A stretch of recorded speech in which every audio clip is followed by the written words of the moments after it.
Antenna 3 festeggia i 40 anni di trasmissione ed oggi la città di Treviso ha voluto riconoscere questo impegno al servizio dei cittadini con un premio consegnato all'editore Filippo Iannakopoulos. E la consegna del riconoscimento ad Antenna 3 è stata l'occasione per l'editore Filippo Iannakopoulos per ribadire l'impegno dell'emittente al servizio dei cittadini. Autonomia del Veneto, atteso ora il primo passo verso l'intesa Zaia, si sta scrivendo una pagina storica, si passa da un paese centralista a uno federalista. Si è concluso questa mattina lo svuotamento dell'ex base militare di Conetta, sgomberati gli ultimi 30 migranti, le tensostrutture verranno smantellate. È accusato di aver abusato sessualmente di 2 bimbe il pensionato 74enne veneziano arrestato dai carabinieri, le bambine erano affidate alla moglie babysitter. Il direttore generale dell'ULSS 6 Euganea Scibetta regala giochi ai bimbi della terza elementare di Baone che si erano vaccinati per proteggere la loro compagna ammalata. Progetto ambientale della Regione Veneto che distribuisce un quaderno in carta riciclata in tutte le scuole primarie. Obiettivo sostenere i boschi devastati della montagna bellunese. Buonasera e ben ritrovati con l'edizione del Veneto dei nostri telegiornali. Antenna 3 festeggia i 40 anni di trasmissione ed oggi la città di Treviso ha voluto riconoscere questo impegno al servizio dei cittadini con un premio consegnato all'editore Filippo Iannakopoulos.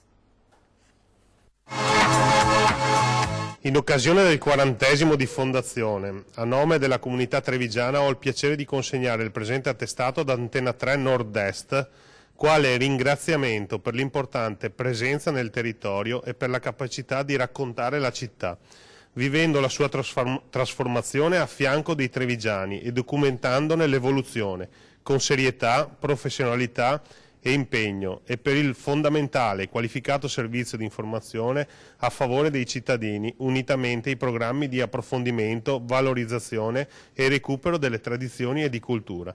Grazie per essere la televisione di tutti i trevigiani. Con stima, Mario Conte.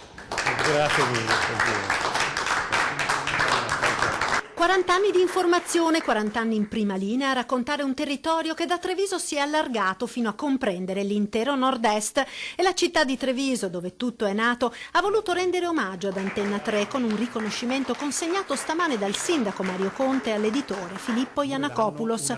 Una pergamena, ma anche la targa della città di Treviso assegnati nella sala affreschi di Palazzo Rinaldi, quella dove si celebrano i matrimoni, quasi simbolicamente a sottolineare quel legame tra i trevigiani ed Antenna 3, l'emittente che ha dato voce a generazioni di cittadini, crescendo con loro, analizzando i cambiamenti di un territorio profondamente cambiato da quando gli studi erano al 19° piano del grattacielo di Via Pisa. Un riconoscimento, quello consegnato oggi, che potrebbe essere l'antipasto di un altro premio, il Totila d'Oro, per il quale Antenna 3 è candidata e che andrebbe a coronare i 40 anni di attività nell'informazione. Queste celebrazioni dei 40 anni dureranno un anno intero.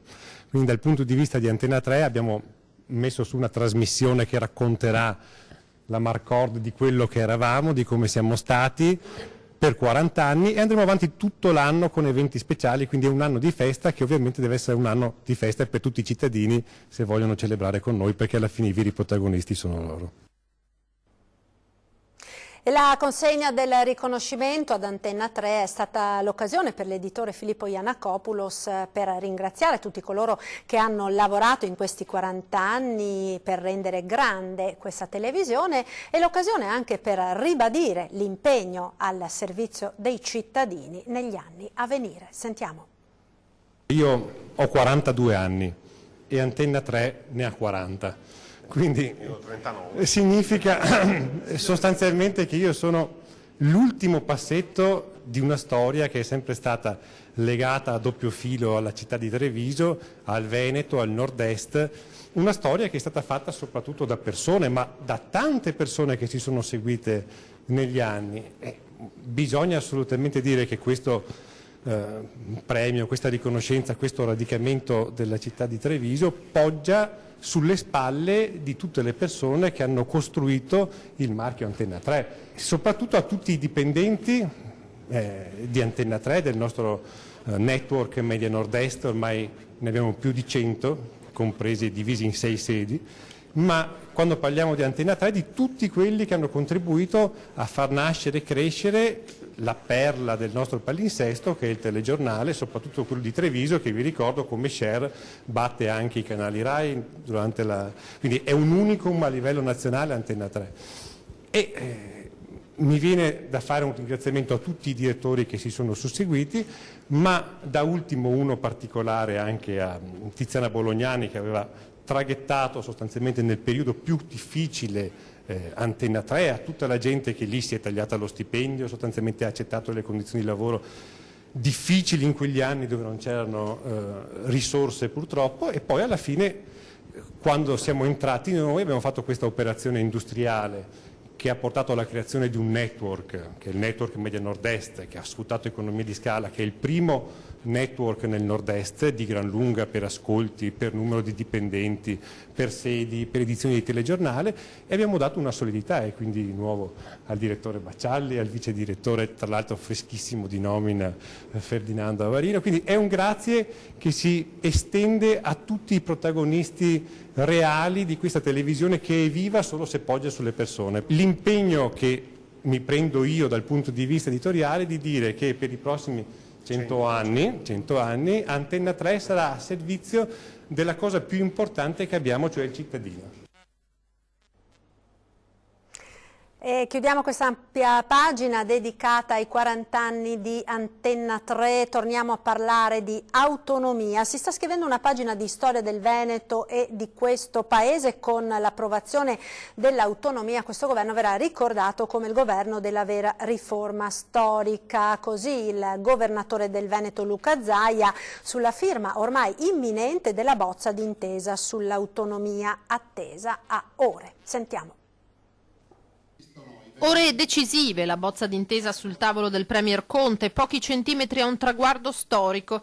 Il ministro per gli affari regionali Erika Stefani, che preme per avere il via libera all'autonomia entro domani, al vaglio del Presidente del Consiglio le richieste di Veneto, Lombardia ed Emilia-Romagna. Parla di riforma storica il governatore Luca Zaia, fiducioso che si stia per passare dalle parole ai fatti dopo le dichiarazioni del vice premier Matteo Salvini, secondo cui il Consiglio dei Ministri sta per compiere il primo passo del percorso verso maggiori competenze alle 3 regioni. Ma direi di sì, anche perché la fonte autorevole va nella direzione che tanto afferrata, abbiamo lavorato tanto, il progetto del Veneto lo si sa, è il progetto originario ed è il primo ad essere stato concluso. Il fatto che ci sia finalmente questo passaggio in Consiglio dei Ministri ci permette di dire che dopo l'approvazione della famosa intesa, che non è altro che la bozza di contratto tra la Regione del Veneto e il governo italiano, l'autonomia dovrebbe avere inizio concreto. Stiamo parlando sempre comunque di 23 materie come previsto. 23 le competenze, ribadisce il governatore, con un'impostazione chiara anche sul fronte della tassazione. Noi abbiamo iniziato questo processo, è pur vero che se si trasferiscono le 23 materie, 9-10 giudizi di tasse che tornano a casa ci sono, perché comunque gestiamo le competenze. A Cona ora, perché sono state completate questa mattina le operazioni di sgombero dei richiedenti asilo dall'ex base militare di Conetta. Vediamo. Le ultime partenze questa mattina alle ore 9. Da oggi nell'hub di Conetta non c'è più nessuno. Un silenzio tombale, un paio di ciabatte di gomma abbandonate all'esterno è ciò che rimane della presenza dei migranti ospitati nell'ex base militare col trasferimento delle ultime 50 persone dalla struttura fatiscente che era arrivata ad ospitarne fino a 1500. La chiusura, secondo quanto disposto dal Ministero dell'Interno, è stata possibile grazie all'attività svolta dalla Prefettura, riferiscono, con il ricollocamento dei migranti in altre strutture nell'ambito di un progetto di accoglienza diffusa. In particolare, dallo scorso settembre, le presenze sono state ridotte di oltre 200 unità, raggiungendo con oggi l'obiettivo del Ministro dell'Interno di svuotare Cona come Bagnoli per le feste natalizie. L'avevamo promesso, l'abbiamo fatto, il commento del Ministro Salvini. Abbiamo rispettato gli impegni della campagna elettorale e le tempistiche. Abbiamo fatto crollare il numero di sbarchi, meno 80%, combattuto chi lucrava sui flussi incontrollati, smantellato i grandi centri di accoglienza, approvato il decreto sicurezza. Dalle parole ai fatti, ha concluso Salvini. Un plauso dal governatore Zaia. Grazie a Matteo Salvini che ci permette di dimostrare che gli impegni che vengono presi sono anche onorati. Mi complimento con lui, ha continuato Zaia, che come Ministro degli Interni ha veramente impresso un cambio di passo a tutto il tema della politica dell'immigrazione e penso che il risultato più tangibile sia quello di vedere questi 2 centri chiusi. Il provvedimento di sgombero prevede che i migranti siano trasferiti fuori dal territorio veneto, divisi in nuclei di poche persone che saranno accolti in strutture idonee. Ed ora sentiamo l'opinione di cittadini e negozianti dopo lo svuotamento dell'ex base di Conetta. Nessun particolare festeggiamento tra i cittadini per lo svuotamento definitivo di Conetta, nonostante siano tutti concordi nel dire che una situazione così non poteva essere portata avanti a lungo. Bene per Conetta, anche perché visti gli abitanti e tutto era una cosa un po' vergognosa. Bloccano le strade e tutto e si sentono padroni, si sentono di governare, insomma. Questo non fa molto piacere anche perché creano traffico, e purtroppo sì, non gli si fa grandi cose. Sì, sono abbastanza contento che se ne siano andati. Ha deciso così il governo e prendiamo così, insomma. Tanto hanno fatto dei lavori qua, hanno illuminato il paese un po'. Non hanno mai fatto niente, siamo stati contenti lo stesso.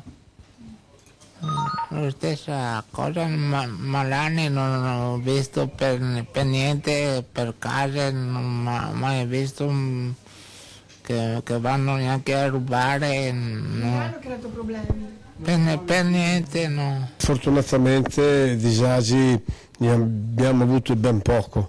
C'è stato solo quella volta del blocco stradale, è chiaro che ci siamo sentiti un po' a disagio, ma al resto è andato, diciamo così, non possiamo dire nulla, cioè, da noi era nella normalità, nessuno faceva niente di strano. È chiaro che avendo queste persone, cioè questa gente così, in un'entità abbastanza importante, si aveva tipo come una cappa sopra di qualcosa che non eravamo abituati a avere. Diciamo così, pensavamo, ci auguravamo tutti quanti di trovare la soluzione migliore, credo che questa forse sia la soluzione migliore. Certo che se pensavano di poter fare integrazione con 1500 persone, con paesi di 190, credo che non ci fosse possibilità. Orrore a Chirignago, un 74enne è stato arrestato per violenza sessuale nei confronti di 2 bambine che erano affidate alla moglie come babysitter. Sentiamo. È stato condannato per avere ripetutamente abusato di 2 minori quando queste venivano affidate dalle rispettive madri alla moglie che svolgeva attività di babysitting e ieri i carabinieri di Spinea hanno eseguito l'ordinanza di custodia cautelare disposta dal Tribunale di Venezia. In carcere per violenza sessuale aggravata e continuata e atti sessuali con minori è finito un pensionato 74enne di Chirignago. L'anziano è stato smascherato dalle sue stesse vittime che in audizione protetta hanno raccontato quanto avveniva tra le mura di quella abitazione, costrette a atti sessuali di vario genere e poi con minacce e pressioni psicologiche al silenzio. È stata una segnalazione all'arma presentata dalla dirigente scolastica di una scuola elementare di Mestre a fare scattare le indagini coordinate dalla Procura della Repubblica di Venezia. Alla maestra una delle 2 bambine, oggi rispettivamente di 11 e 13 anni, aveva confidato di subire abusi sessuali da parte del marito della propria babysitter quando quest'ultima si assentava. Accuse confermate anche da alcuni testimoni sentiti durante l'attività investigativa e nella fase processuale. Oltre alla pena detentiva, l'anziano è stato interdetto dai pubblici uffici. L'arresto del pedofilo conclude le indagini dei carabinieri svolte in un quadro di accertamenti delicati durante i quali è stata massima l'attenzione volta a preservare le giovanissime vittime da ulteriori condizionamenti o traumi. Torniamo ora in provincia di Treviso dopo l'esplosione al centro commerciale Panorama di Villorba. Il capannone è ancora chiuso per inagibilità. 200 metri quadrati dell'edificio a causa appunto dello scoppio hanno subito danni strutturali. Secondo il sindaco si punta a riaprire la struttura almeno nelle parti meno lesionate per cercare di ridurre il danno economico economico alle aziende proprio sotto le feste. Sentiamo. Il giorno dopo la potente esplosione al centro commerciale Panorama di Castrette di Villorba è passata la paura. L'esplosione causata da un boiler sul tetto dell'edificio, che fa parte dell'impianto di riscaldamento, ha però seriamente danneggiato 200 metri quadrati del tetto, con danni strutturali che hanno reso inagibile lo stabile. Purtroppo ho dovuto firmare un'ordinanza di chiusura perché a seguito del parere dei vigili del fuoco emerge che c'è una porzione dell'immobile che è inagibile e che ci sono gli impianti interni da revisionare. La chiusura del centro Panorama con il Natale alle porte recherà senza dubbio delle conseguenze alle attività commerciali, ma nelle intenzioni dell'ordinanza comunale si cercherà di penalizzare il meno possibile negozi e lavoratori. È stata strutturata in maniera da consentire quanto prima di riaprire le parti, quelle meno lesionate, mentre per una porzione il capannone avrà bisogno di lavori ben più consistenti. I lavori di ristrutturazione inizieranno il prima possibile e per recare meno danno alle attività commerciali sarà prevista un'apertura scaglionata del centro commerciale. La tempistica non dipende da noi, dipende dall'esecuzione dei lavori e quando dei tecnici abilitati rilasceranno alla società proprietaria dell'immobile una certificazione tale da consentire l'immediata riapertura. Il Comune non deve fare nemmeno più un'ordinanza per far aprire, nel momento in cui vengono prodotti le documentazione e viene depositata, automaticamente potranno aprire. Nel Padovano ora l'intera classe si vaccinò per proteggere la compagna malata. Oggi l'ULSS ha consegnato dei giochi ai bimbi, è accaduto a Baone. Un Babbo Natale speciale oggi a Baone, il direttore generale dell'ULSS 6 Euganea, Domenico Scibetta, che ha voluto così ringraziare i bimbi della terza elementare che si sono vaccinati per proteggere dall'influenza una compagna di classe malata. Era doveroso dare un riconoscimento a questi bambini. Noi stamattina siamo venuti a scuola di solidarietà, di altruismo, di senso della comunità. Abbiamo molto da imparare da questi piccoli grandi eroi e direi che con questi gesti si realizza il vero senso del Natale. La notizia di un'intera classe che si vaccina è arrivata fino a Roma ad una mamma di una bimba immunodepressa che ha voluto anche lei fare un regalo ai bimbi di Baone. E veramente vi ringrazia e vi ritiene dei piccoli eroi. Babbo Natale ha portato anche il nome per conto di questa mamma di Roma che ha una bambina nelle stesse condizioni e che avrebbe voluto, in una lettera molto commovente, come ha scritto, avrebbe voluto che la classe di sua figlia fosse come questa, che avesse potuto fare lo stesso gesto. Ha mandato dei doni, simbolicamente una penna con la manina, per dire che tenendosi tutti per mano si può vincere anche contro la malattia. I piccoli hanno voluto ringraziare per i doni ricevuti con canti natalizi.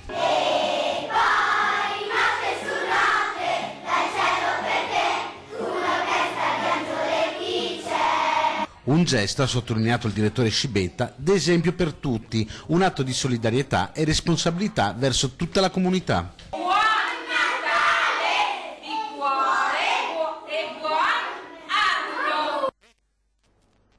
Ci fermiamo ora per la pubblicità, a tra poco.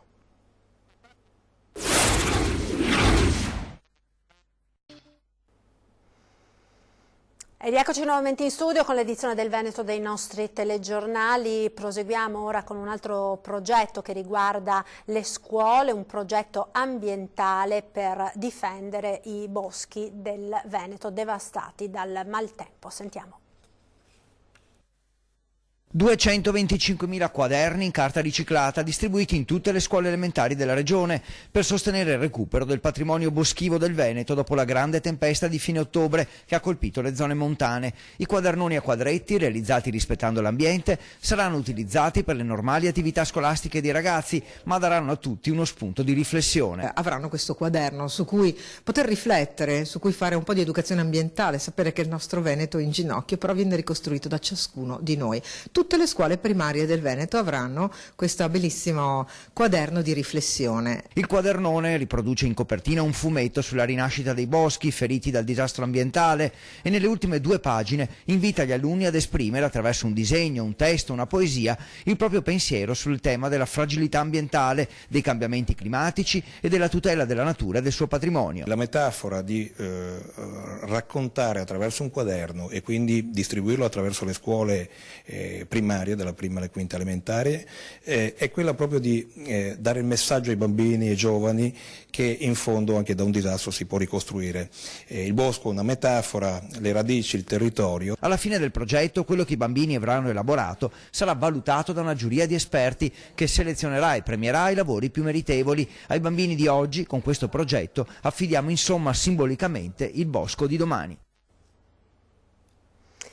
Ed in chiusura del TG, come sempre, la pagina dedicata ai vostri presepi. Questa sera vi proponiamo quello della famiglia Merlo a Montebelluna.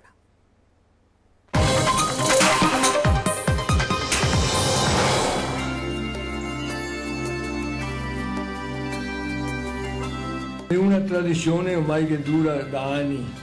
Quest'anno ci sono diverso degli anni passati, è più grande, più lavorato, più impegnato. Tutto in legno, montagne in legno, pianura, dopo c'è la fattoria con gli animali, il campo e montagne diverse che rappresenta come la nostra pianura e montagne, le nostre zone qui nel Veneto, qui insomma. Quando si può vedere il suo presepe?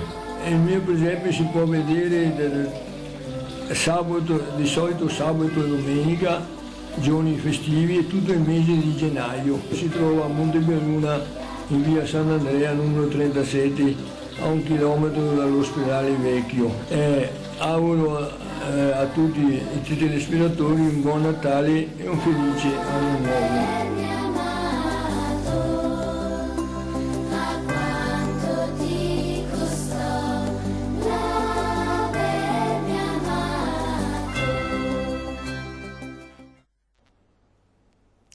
Ed è tutto per questa edizione, grazie per essere stati con noi. Vi ricordo 20:10, con la CGIL si parlerà di manovra finanziaria. Vi lascio alle previsioni del tempo, ora con il nostro meteo. Arrivederci alle prossime edizioni.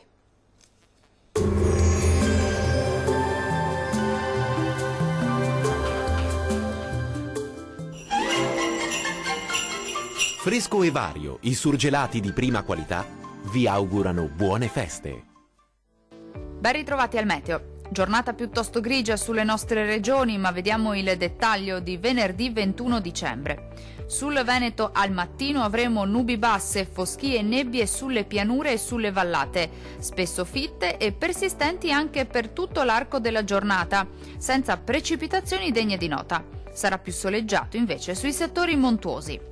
Temperature fredde con minime tra -2 e 0 gradi.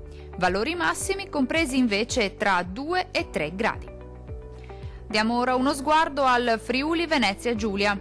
La situazione sarà molto simile, con il cielo che si presenterà in prevalenza grigio e coperto a causa della presenza di nebbie, anche fitte, possibili un po' su tutti i settori e talvolta anche resistenti durante la giornata. Temperature minime tra -1 e 6 gradi. Valori massimi oscillanti invece tra 3 e 8 gradi circa. Vediamo infine la situazione del Trentino Alto Adige.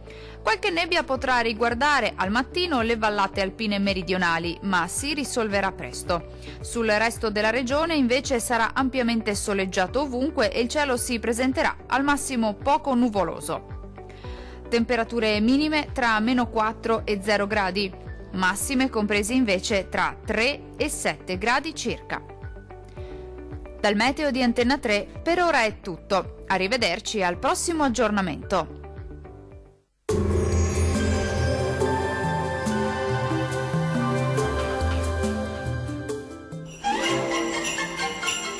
Fresco e Vario, i surgelati di prima qualità, vi augurano buone feste.